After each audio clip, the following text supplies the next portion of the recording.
Bismillahirrahmanirrahim. Assalamualaikum warahmatullahi wabarakatuh. Sahabat sekalian, insya Allah pada kesempatan kali ini kita membahas tentang salah satu rukun iman yang berikutnya, yaitu tentang iman kepada hari akhir, yang mana tentang hadis rukun iman yang pernah kita sampaikan, bahwa rukun iman itu adalah antu'mina billahi wa malaikatihi wa kutubihi wal yaumil akhir. Kau beriman kepada hari akhir. Tentang iman kepada hari akhir, tentunya ini adalah rukun dari rukun Islam. Sebagaimana sebelumnya pernah kita sampaikan, rukun itu satu paket. Kalau satu tidak ada, maka membatalkan yang lain. Kalau misalnya ada orang beriman akan adanya Allah, beriman kepada Rasul-Rasul Allah, beriman kepada kitab-kitab Allah, tapi tidak beriman kepada hari akhir, maka semuanya batal. Iman kepada Allahnya ini pun juga akan batal. Tentang iman kepada hari akhir, bahwa pertama, di dalam Al-Quran, di dalam surat Al-Hajj ayat 7, Allah Subhanahu wa taala berfirman, A'udzubillahi minasyaitonirrajim, wa anna sa'ata atiyatun la raiba fiha, bahwa sesungguhnya kiamat pasti akan terjadi, tidak ada keraguan di dalamnya. Sehingga dari Al-Quran menjelaskan bahwa kiamat itu pasti terjadi dan tidak diragukan. Kemudian di dalam hadis, tentunya hadis-hadis tentang hari kiamat banyak sekali. Di antaranya bahwa Rasulullah SAW mengatakan tentang kondisi di hari kiamat di padang mahsyar. Rasulullah SAW mengatakan, tuhsyaruna hufatan uratan ghurla, bahwa kalian akan dibangkitkan dalam keadaan tidak memakai pakaian, tidak memakai alas kaki, dan belum disunat. Maka kemudian Aisyah bertanya kepada Rasulullah SAW, ya Rasulullah, lalu bagaimana laki-laki dan perempuan bisa saling melihat? Maka kemudian Rasulullah SAW menjawab, kondisi pada saat itu tentunya lebih besar daripada hanya sekedar urusan lawan jenis, seperti itu. Artinya kalau misalnya sekarang kita tertarik dengan lawan jenis, maka kondisi pada saat itu kita hanya disibukkan bagaimana hisab saya setelah ini, gitu. Sehingga tidak lagi kita tertarik dengan hal-hal seperti itu. Urusan kita yang kita pikirkan adalah bagaimana hisab saya setelah ini, seperti itu. Sehingga jangan kemudian saat ini kita berpikir ada orang-orang yang mengatakan berarti nanti di padang mahsyar saya bisa bertemu dengan idola-idola saya, atau penyanyi-penyanyi yang saya idolakan, artis-artis yang saya idolakan. Di padang mahsyar kita tidak lagi berpikir ke sana. Di padang mahsyar kita hanya berpikir bagaimana hisab saya setelah ini, seperti itu. Jadi dari hadis ini pun juga menjelaskan bahwa akan adanya hari kiamat. Kemudian tentang secara akal, banyak orang-orang yang tidak mengimani hari kiamat. Alasannya karena hal itu bagaimana mungkin secara akal ada orang mati bisa dibangkitkan kembali, seperti itu. Maka tentunya ada beberapa hal-hal yang secara akal membuktikan bahwa kiamat itu pasti akan terjadi, dan itu pun juga sesuai sebagaimana firman Allah Subhanahu wa taala. Di antaranya, secara akal kita menemukan bahwa di dunia ini ada orang-orang yang baik kemudian mendapatkan ganjaran kebaikan. Ada juga orang-orang yang buruk mendapatkan ganjaran keburukan. Tapi ada juga kasus-kasus tertentu, ada orang baik justru malah mendapat ganjaran keburukan. Ada orang baik, ada orang soleh, tapi justru mendapat hukuman, dipenjara, bahkan dibunuh. Kemudian ada juga orang yang jahat, ada orang yang melakukan keburukan, justru malah mendapatkan ganjaran kebaikan. Ini kondisi di dunia. Jika kemudian tidak ada hari kiamat, maka bagaimana? Apakah yang seperti ini adil? Orang yang melakukan keburukan mendapat ganjaran kebaikan, orang yang melakukan kebaikan mendapatkan ganjaran keburukan, kemudian meninggal dan tidak ada kehidupan setelahnya. Apa yang seperti ini adil, masuk akal? Lalu apa tujuan hidup kalau seperti itu? Oleh karena itu, hal yang seperti ini tentunya Allah Subhanahu wa taala ingkari. Di dalam surat Al-Qiyamah Allah Subhanahu wa taala berfirman, A'udzubillahi minasyaitonirrajim, ayahsabul insanu ayyutraka suda. Apakah manusia itu mengira kami akan membiarkannya seperti itu? Artinya hidup itu seperti tidak ada tujuannya, Seperti itu.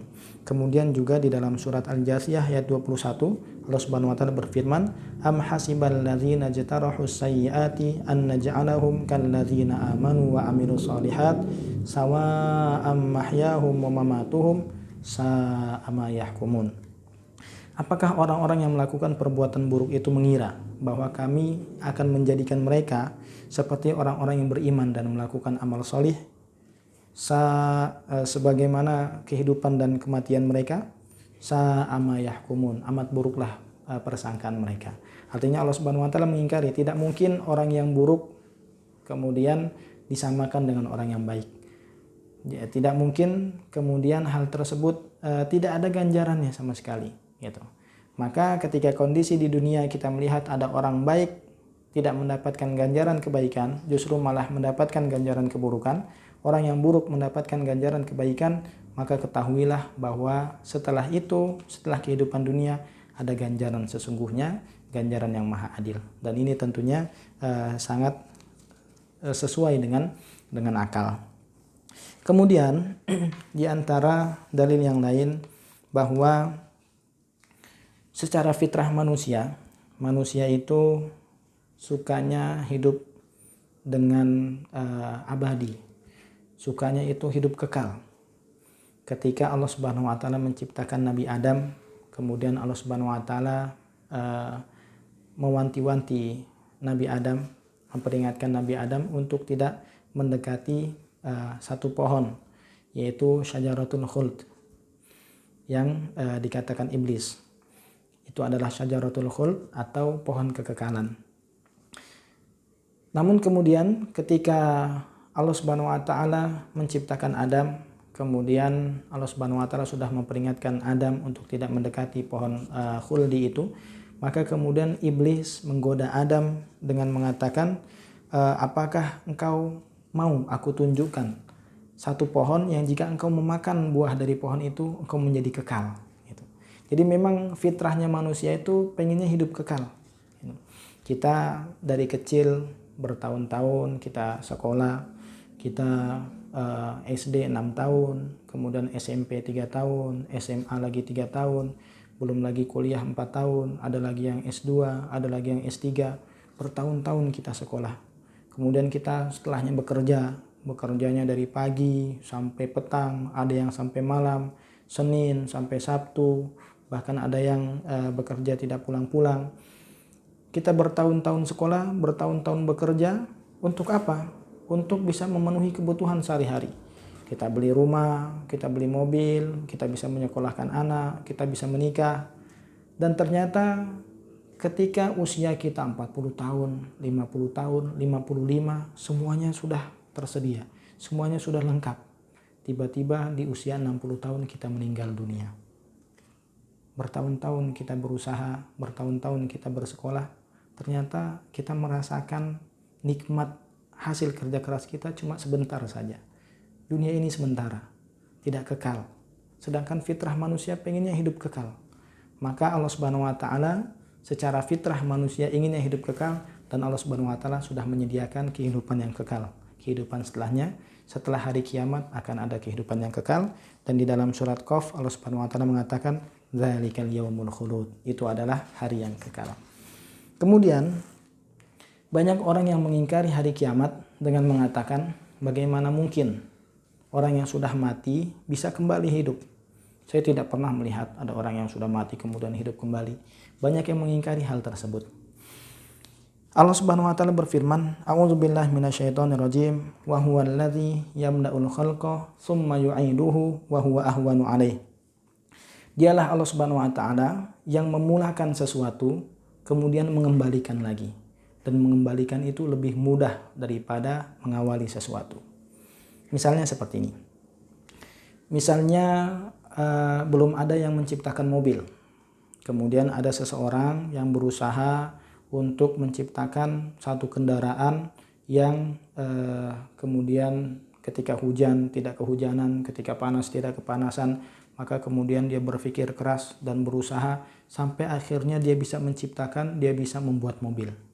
Dengan susah payah, gagal, dia ulang sampai akhirnya dia sukses, kemudian bisa membuat mobil. Kemudian ketika dia sudah sukses, ada orang yang kedua meniru, mengikuti orang yang pertama. Diulang lagi. Apa yang dilakukan oleh orang yang pertama diulang lagi oleh dia. Sampai akhirnya orang yang kedua ini pun juga sukses bisa bikin mobil. Kira-kira yang pertama lebih sulit ataukah yang kedua yang lebih sulit? Maka tentu kita akan mengatakan yang pertama itu yang lebih sulit. Maka begitu juga dengan kehidupan manusia. Ada orang mengingkari bagaimana mungkin orang yang sudah mati bisa dihidupkan kembali. Maka Allah Subhanahu wa taala mengatakan wa huwallazi yabda'ul khalqa. Dialah Allah yang mengawali sesuatu. Yang tadinya tidak ada manusia, yang tadinya tidak ada apa-apa saja Allah mampu untuk bisa menciptakan, maka untuk mengembalikan sesuatu yang sudah mati itu sangat lebih mudah. Wa huwa ahwanu alaih, itu akan lebih mudah daripada menciptakan sesuatu yang sebelumnya belum pernah ada. Maka tentunya ini pun juga sangat masuk akal secara akal, sehingga ini juga menjadi bukti dalil bahwa hari kiamat pasti akan terjadi. Kemudian di antara dalil atau bukti bahwa hari kiamat akan terjadi, bahwa Rasulullah SAW yang mengatakan tentang tanda-tanda hari kiamat, satu persatu tanda-tanda yang disebutkan oleh Rasulullah SAW terbukti. Misalnya tentang hadis Arba'in Nawawi yang kedua yang sering kita bahas, di akhir hadis itu malaikat Jibril bertanya kepada Rasulullah SAW, akhbirni anis sa'ah, beritahu kepadaku kapan itu hari kiamat. Maka Rasulullah SAW mengatakan, mal mas'ulu anha bi'a'lama minas sa'il. Orang yang bertanya, orang yang ditanya tidak lebih mengetahui dari orang yang bertanya. Sama-sama nggak tahu. Kapan terjadinya hari kiamat tidak ada yang tahu. Maka kemudian malaikat Jibril mengatakan, akhbirni an amarotiha, beritahukan kepadaku tentang tanda-tandanya. Maka Rasulullah SAW menyebutkan di antara tanda-tanda hari kiamat, antalidal amatu robbataha. Kemudian yang kedua, wa antarul hufatal uratal alata ri'a asyai yatatawaluna fil bunyan. Seperti itu. Di antara tanda hari kiamat bahwa seorang budak melahirkan tuannya. Dan ini tentunya sudah terjadi, baik makna zahir maupun makna majazi, arti secara sesungguhnya maupun arti secara kiasan, hal tersebut sudah terjadi. Seorang budak melahirkan tuannya.